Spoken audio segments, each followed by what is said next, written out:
Ray, it's great to be with you today. I want to dive right in. How in the world did the founder of a hedge fund get into personality assessment? Well, I had a lot of people, and they all behave differently. They all have strengths and weaknesses, and so I had the top 150 managers start with taking a Myers-Briggs test, which somebody told me about, and then I got their results. And I read the results, and I could not believe, in many cases, that people actually thought that way. And what happened as we went through this, we asked them a survey, how accurate was this in describing how they think? And 85% on a scale of 1 to 5 described it as a 4 or 5, and then that gave me insights. And I started to see then through that process that there was an understanding. There was an evolution in the way we were thinking. The understanding I'm referring to is, sometimes we would drive each other crazy. We'd be, like the big picture thinker dealing with the person pays a lot of attention to details. The big picture thinker would say, why do you have so many, all those details? Can't you just see the big picture? And the detail person would say, your head's in the clouds if you don't take care of that. And the truth is they're both right. And once we started to realize that and how they could work together to do what, compensate for one's weaknesses by having the other's strengths and realizing that all these different ways of thinking were valuable, that gave us better results. So one thing built on each other, and I realized it was like the most important thing for individuals' development and building teams. So it sounds like it was helpful for self-awareness and also for other awareness. Yeah, and to have a clarity of how people think. Yes. So what happened then? You're starting to give people these assessments. You're getting a sense of what you're like, what they're like. It became a huge part of the way that you ran Bridgewater. Right. Well, then, it's fantastic also because it becomes data. So it becomes evidence-based. We accumulated a lot of data, then we invented other tools like the dot collector, which maybe we'll get into. But when you start to find out in an objective way what you're like, it allows just not only the building of teams, because you start to say, I'd want one of those. Think about a team. It's just like a team. If you were team to take a mountain, who's the fast runner? Who's the strong guy who could carry this? Who's the clever strategist? What roles do you play based on those abilities? So there was that. There was better understanding and appreciation. They would say, oh, you're one of those, I see, and so on. And it became evidence-based so that people could have their personal development. When we put it together with the dot collector, which is a tool that provides what everybody's thinking pretty much about everybody, it then gave great clarity. And I think that what's happens in life is, by and large, we have a nature. We have our own nature. And we want to pursue in that path the path toward finding out what's our fit. And by knowing ourselves and then knowing how the fits work, the fits not only in terms of the job, but the fits in the relationship, that was extremely powerful. Well, I was excited about this when we were first introduced, I think 6 years ago, because as an organizational psychologist, I've spent a lot of my career doing personality assessment. And it caught me off guard when you said, you know what? The old assessments aren't giving me everything I need. Let's build a new one. What led you to that place? Well, we were looking at, no one of them did give me all the what I needed. So it got to the point where I had like 6 of them. I won't rattle off what the 6 were. And so I wanted to have one assessment that was also going to be able to bring it together and just give the total picture of the person.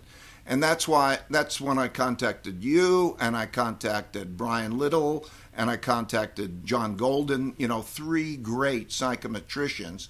And then we began the project to produce what we're so excited to be able to give for free to everybody who cares to have it. Yeah, let's talk more about Principles U. So, free comprehensive assessment to give you a sense of what you're like and what the people around you are like.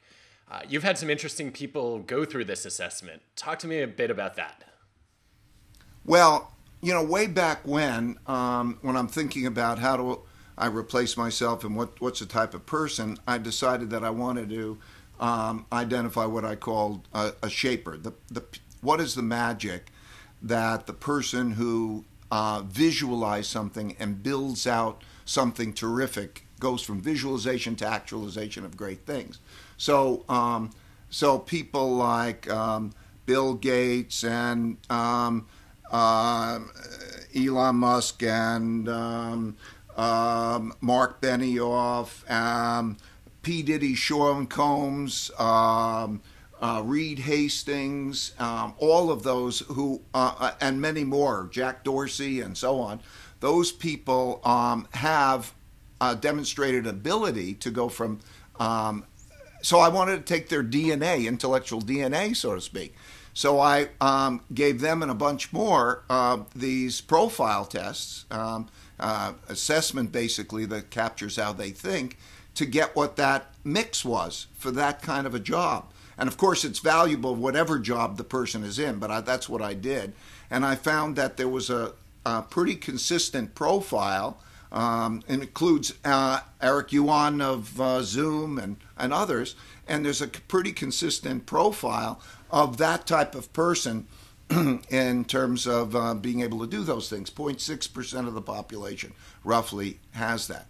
So that was that group. But I also realized that I needed not just that these people themselves needed other qualities from other people. Otherwise, they wouldn't have gotten anywhere. And so it was the ability to see how they then worked with others and to produce teams that taught me a lot. And that's what you're referring to. Yeah, I'm curious to hear more about this Shaper group. 0.6% of the population. What are the qualities that they had in common? Well, so many. But first, a sense of adventure and the desire to have a giant impact.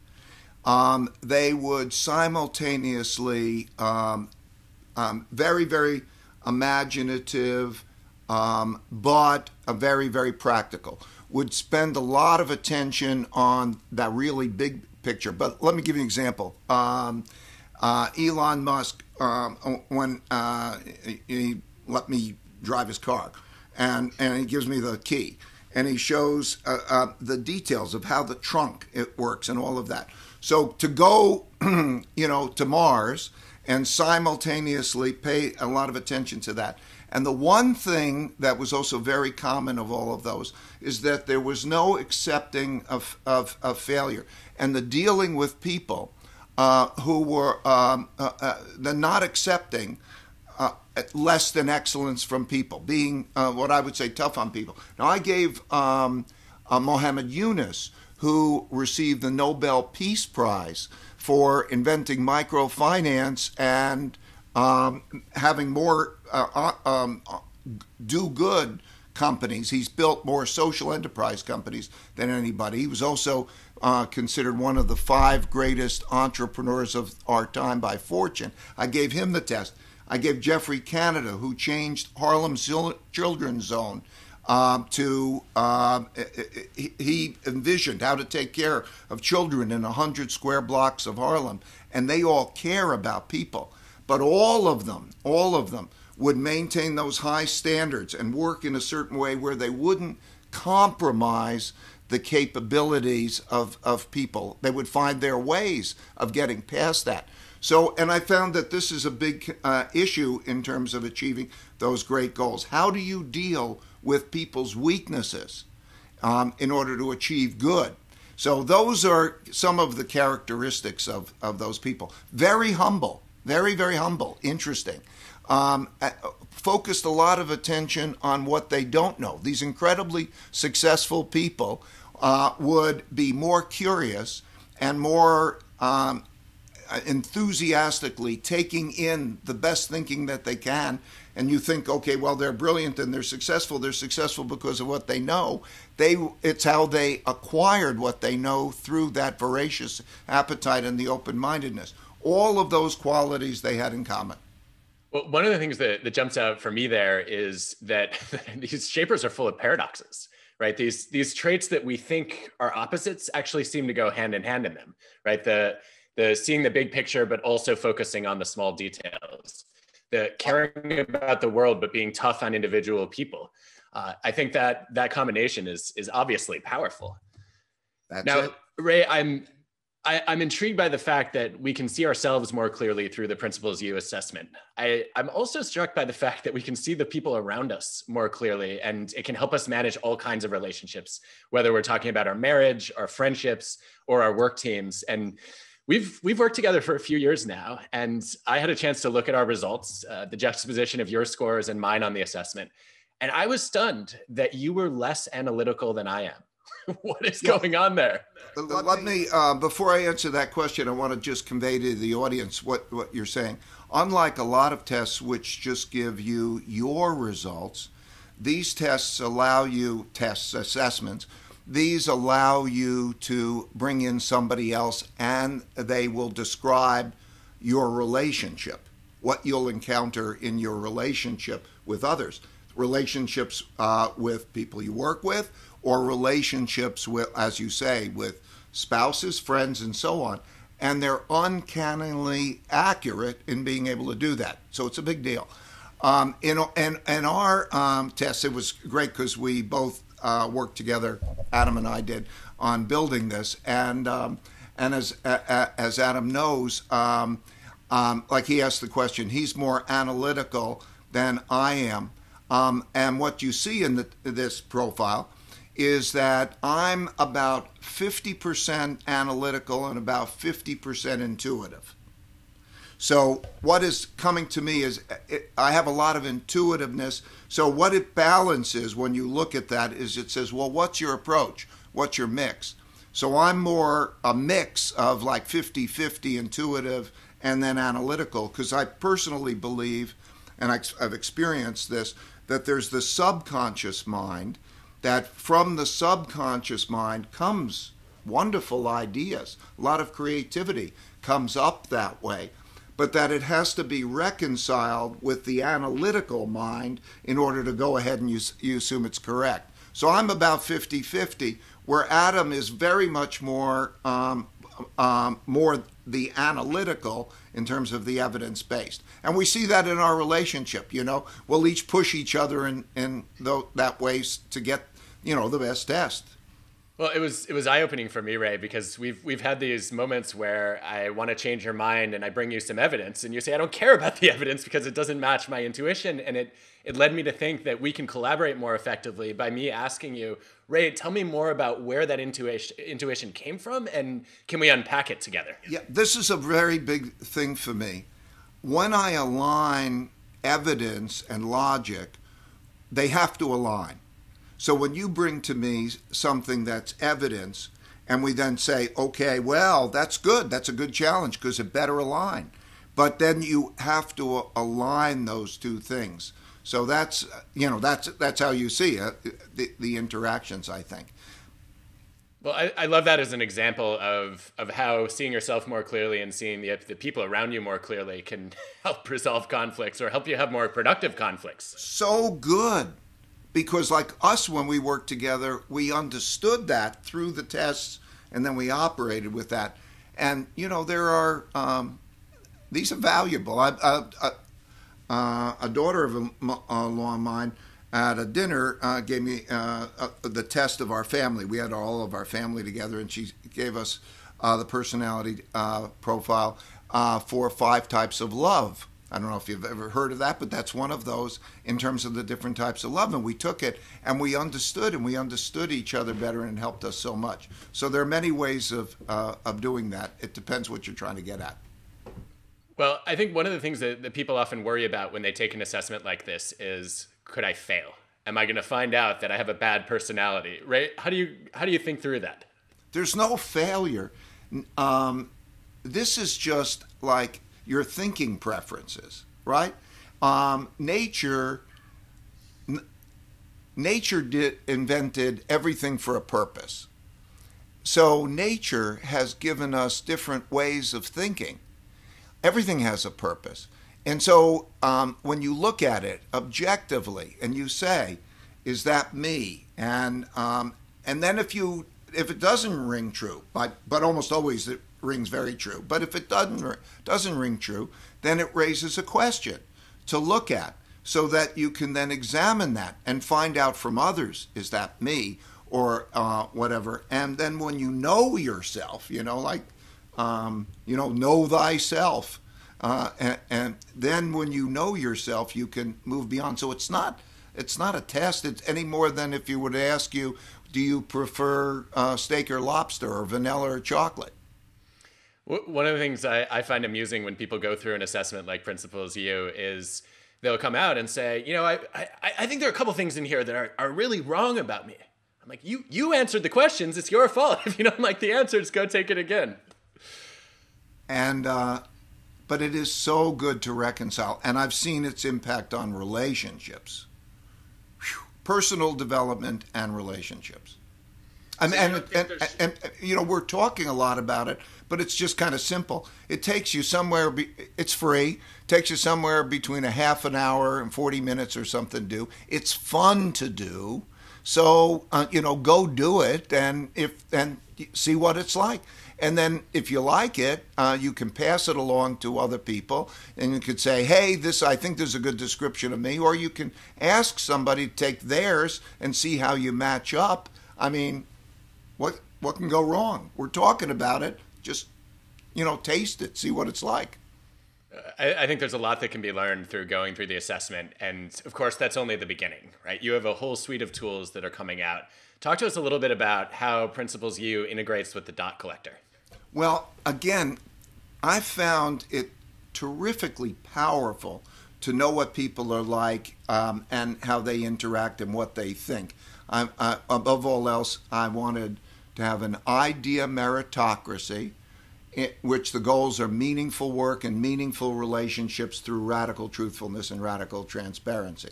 So allowing people to express themselves, collect data, look at everything in a data-based way with them as partners. And so one of the tools I created was a dot collector, which allows all of those things to happen. It's quite often in meetings, but it's a tool that allows people to express their thoughts and collect the data and do that. And so when it's connected with the Principles U, it has the consistency. Is that picture coming back? Is the facts that I'm seeing, do they align with what my actions? Do they align with what I'm like in terms of the profile? And it helps to foster that kind of development, personal understanding and development. I think it's incredibly enlightening to be able to hold up that mirror, right, and say, how do other people perceive me? And am I actually expressing my personality the way that I think I am?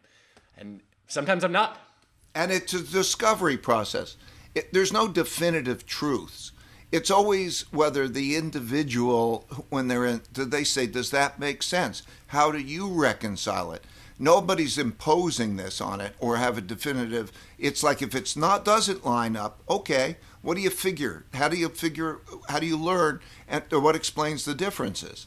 And it's that kind of evolution that has had, it's been, a key to the success. I started Bridgewater 46 years ago. And knowing what people are like and how they work well is key to meaningful work and meaningful relationships. Well, I think having Principles U to assess yourself and then the dot collector to get feedback from others, it feels a little bit to me like what I miss from being an athlete, which is there's a coach there every single moment telling me how I could get better. Ray, one of the challenges that a lot of people face is then acting on that information. If you were just going to close with one tip about how to take the feedback and use it effectively, what would you share? That knowing what you don't know and knowing what your weaknesses are is the most powerful way to achieving great success. It's the opposite of what you're taught. In most cases, people are thinking, I have to be great, and it's all in my head, and nobody has been fabulously successful that way, because nobody has it all. Well, that's a great place to land. Ray, fun to chat with you as always. Now let's go back to Collision in Toronto. Thank you. And thank you for your help. Thank you.